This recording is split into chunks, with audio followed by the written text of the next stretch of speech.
You know, sometimes it's so important to go over some basics. Sometimes it's good to remind ourselves of fundamentals, to remember the foundations, to remember things that are axiomatic, that are given, that are almost so important that everything else rests on them. And sometimes it's important to focus on the things that are usually forgotten, the things that are not obvious, the things that are easy to discard or easy to walk by and not notice. I want to do both with you the next 10 minutes or so, because there's great wisdom in our weekly wisdom, in our ancestors' scroll of good advice. That's the Torah, the scroll of good advice. Itin tavin, good advice, etzah tova.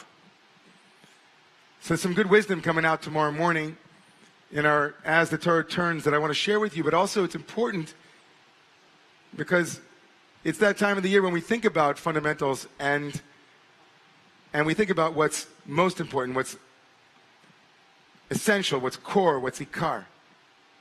And it's also the time of the year that we might forget what's a little bit less obvious. And so the thing that it's grabbing me this week is a moment this week when we were doing a training about respect in the workplace. The Romu staff is one of the pilot communities engaged in training around Me Too and around workplace decorum and workplace values and living our values in the workplace. And the moment happened when we were asked to define respect. R-E-S-P-C-T. And it was tough, in a way. But the core definition that stood out for me was related to dignity, the fundamental dignity of the human being before you, the intrinsic value that the other human being holds, regardless of where they are in your community's organizational chart, regardless of who they are, that each and every human being is endowed and imbued with innate dignity. And one of the ways that dignity is expressed in our tradition, one of the ways it's shown is when something that is covered is uncovered. When something that should be covered is uncovered.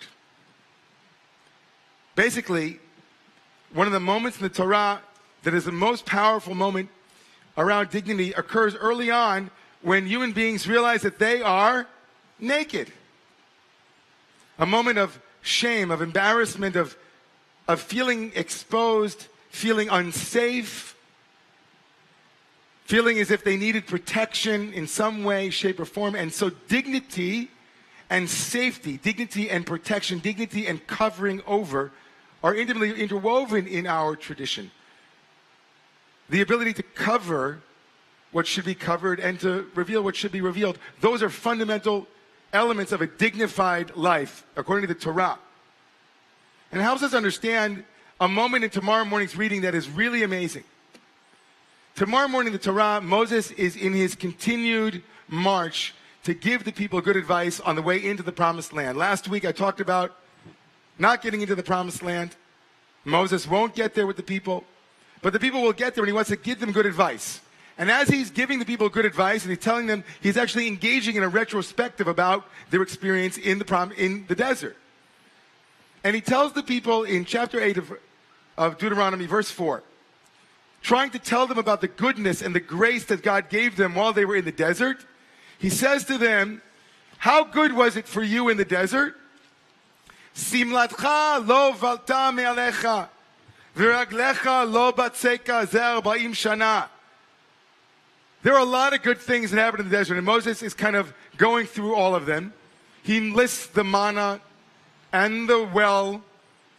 He lists the goodness that God gave to the Jewish people as they crossed the sea. And then he says this thing that many of you, I don't know if you've, in your Bible classes, 101, in yeshiva, wherever you were, maybe you noticed this, but maybe you didn't. He says, your clothing didn't wither on you, and your feet were never swollen. Shout out to gout from the Torah right there. Gout sufferer. Simlatcha lo valta me'alecha. Your simla, your clothing, didn't wither for 40 years. First of all, what? What is that? Your clothing didn't wither for 40 years. First of all, it doesn't appear in the Torah. There's no mention of the clothing that the Israelites wore when they were in the desert. And something amazing, like it didn't wither before. That's one of the miracles. There was a well that traveled with him in the desert. That's a miracle. That's a big miracle. Right, Josh? I mean, that's a big thing. A big well, you see, you're like in the desert, 3 million people, there's like a well going. That's a big deal. Manna coming down from heaven, big deal. And your clothing, it never wrinkled. It was iron-free. It was wrinkle-resistant for 40 years. Oh, whew. I just don't want to go into that desert without a good change of clothes. And I only have these. Can it last for 40 years? Pack light. You're leaving Egypt. And no less than the great French medieval exegete, Rashi, Rabbeinu Shlomo Yitzchaki says, commenting on this strange utterance from Moses, your clothing never withered. Ananei kavod hayu shafim biksutam umegahatzim otam. Kimin kelim migohatzim. For those who know Hebrew, Rashi says that the clouds of glory acted as irons to iron their clothing. I'm not making this up. They had clothing, and then the clouds came and says, oh, just hold on, here we go. What's up with this?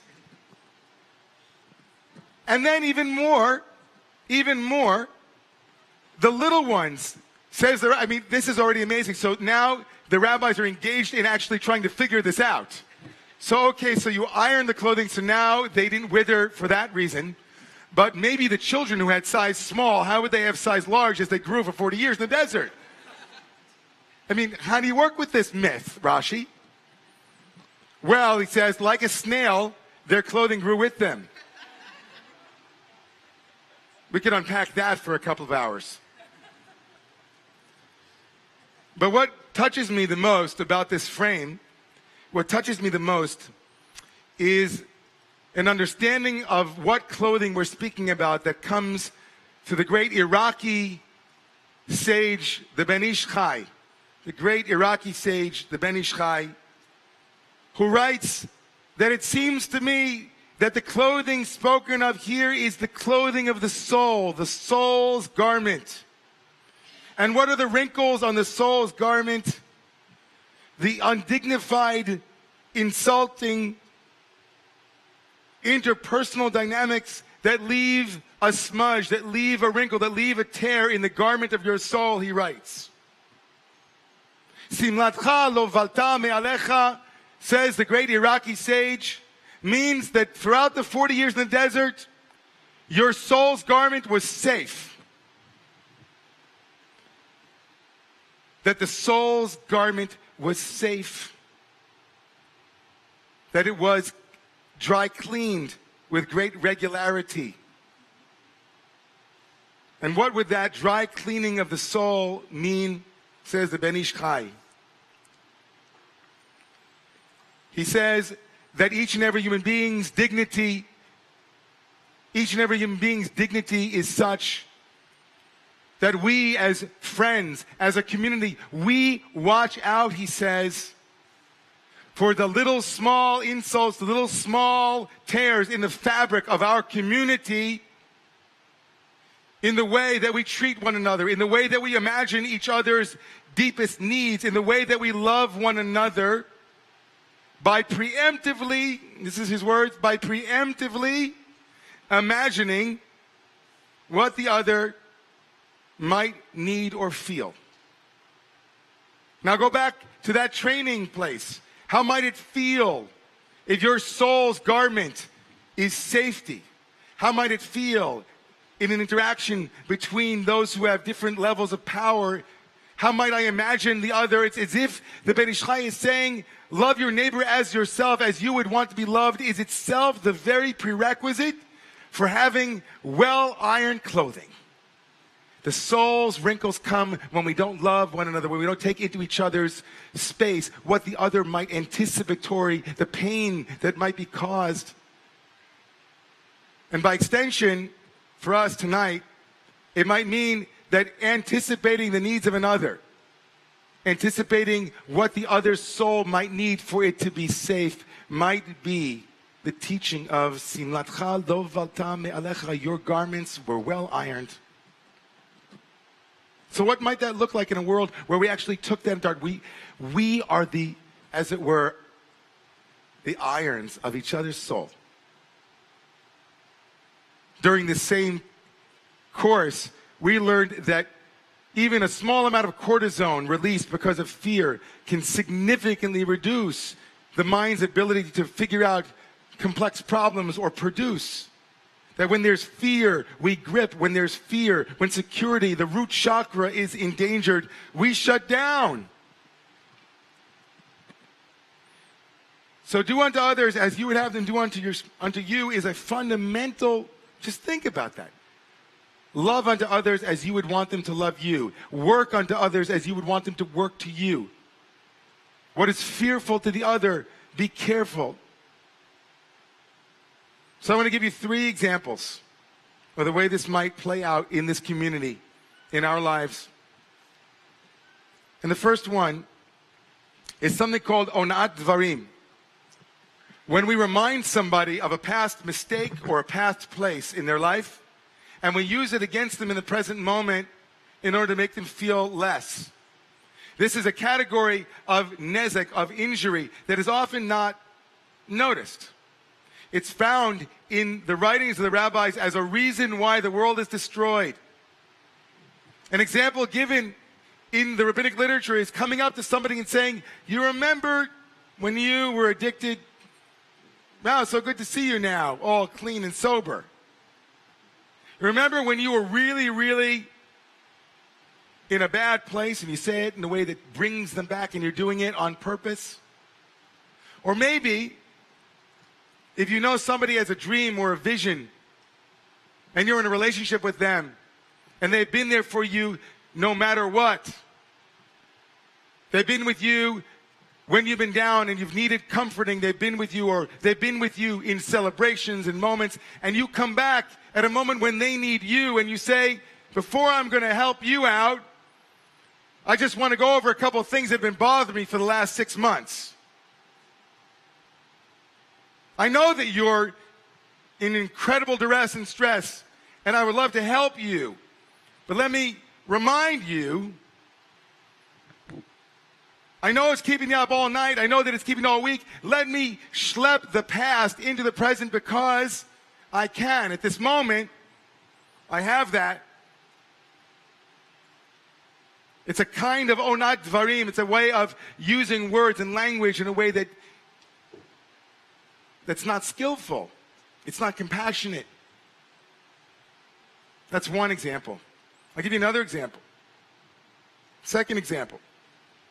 One of the ways that our clothing wrinkles, our clothing withers,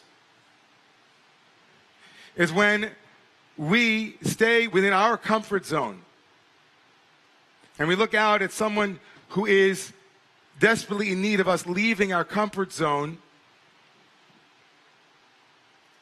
and we think first and foremost of our comfort, as we spoke about last week. And to comfort is sometimes to put ourselves in discomfort and uncomfortable situations. And the last example here tonight, how it is that we might protect one another's soul garment, is that we withhold positive regard, lest the other become too haughty. We withhold positive regard and positive reflection. We hold back a compliment that we know the other will enjoy, lest we feel that, God forbid, they might be too, it might lead to a big head. Anybody ever do that? I really want to give you a compliment, but I'm thinking you probably get 100 of them, so I won't say anything. And that withholding, that ruins, it withers, it tears apart the fabric of the social elevation of a community. So as I concluded last week's Dvar Torah, I want to make this Dvar Torah as personal as I can. Last week I said to you after I spoke about comforting, I said I needed your comfort. Because if you remember, some of you were here last week, some of you weren't. But some of you who were here last week, you contacted me to ask me about this curious thing that I mentioned called a building. I mentioned last week that the Romamu community has an opportunity between now and August 20th to purchase the building that we began this journey together on 10 years ago this year. 30 feet across the street, when you walk out the door on the south side of this same eastern 105th Street corner, there's a building called the Grosvenor House that we had our first services in 10 years ago. And it has become available to the Romu community, and we need people to step forward to help us purchase the building. It is right there. And I asked you last week to hold me because I'm being comforted, because that's my dream, and I needed you guys to comfort me. But there's hope. The dream isn't dead. It's not. It's alive. So here's what I need from you tonight. I need you to preemptively, if you are someone who can help this community purchase that building, not wait for me to call you. I need you to understand and think that this man and this staff and this community's garments are wrinkled. I need you, if you know someone who could help us build that dream across the street, which would not replace the sanctuary. It would be, in addition to, it would be the place where we have our early childhood center and our Hebrew school, which now is busting out of its spot. Now that school across the street where we started could be the place where we have our Romamu yeshiva training and all of the wonderful things right there. And I need you to take into account and think how it is that you can help me iron my very wrinkled shirt. It's just one small example. It's something on my heart, mind, and I'm sharing with you. You might have a million other things that are going on in your life that you can turn to your friend tonight and say, hey, you know what I could use? I could use you to know that I really am going through something now in my life, that I could use you to preemptively call me every Tuesday. You could go out of tonight and you could turn to your friend and say, you know what? My wrinkled garment could use a little ironing, because I just need you to know and say once in a while how great things are going for me. Say and notice the things that I'm doing that are well. You might walk out of here tonight with any of those 3 things and 25 more. But I just needed to share, and I have the microphone. It gets hot in this sanctuary, doesn't it? But it's a kind of heat that's beautiful in a way. It kind of, right, kind of sweats our prayers. Maybe. Simlatcha lo valta me'alecha.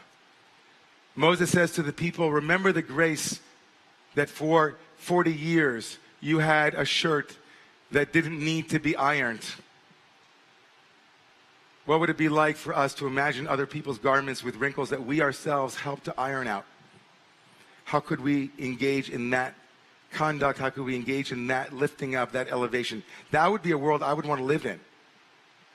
So get your irons out, everybody.